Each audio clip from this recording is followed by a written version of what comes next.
Bienvenidos una vez más a Hablando de Él. Esta serie ha estado basada en el libro Introducción a la Historia de la Iglesia, del historiador cristiano Justo L. González. Todo lo que hemos compartido ha sido una síntesis comentada y reflexión pastoral con fines educativos, y no sustituye la lectura de la obra original, la cual recomendamos ampliamente.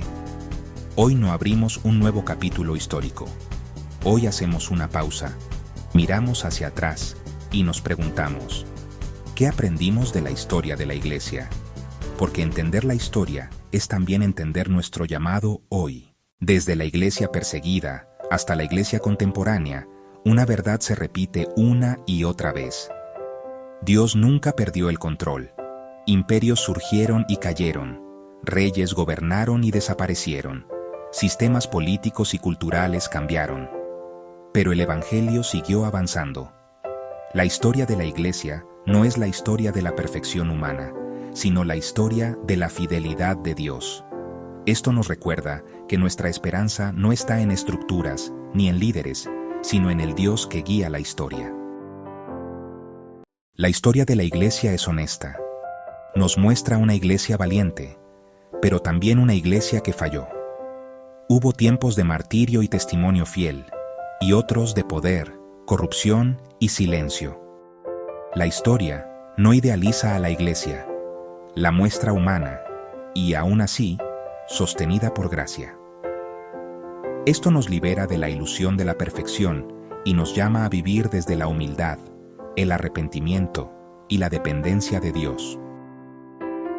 La Iglesia no enfrentó los mismos desafíos en cada siglo.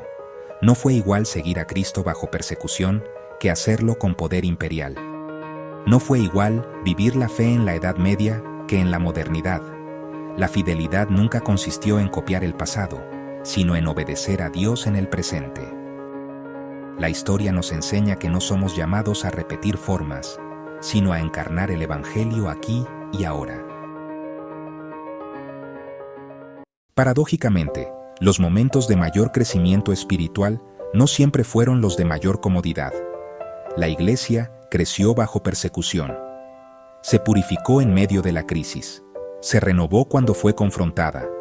Esto no significa buscar el sufrimiento, pero sí entender que la fe madura cuando es probada. La historia nos recuerda que Dios usa incluso las crisis para formar a su pueblo. Cuando la Iglesia confió en el poder, perdió claridad. Cuando se centró en estructuras, se debilitó espiritualmente.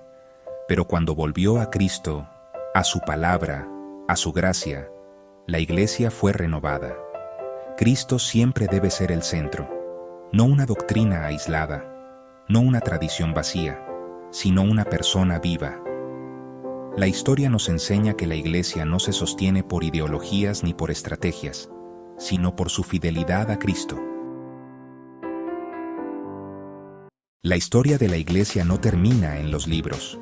Continúa con nosotros. Somos parte de esta historia.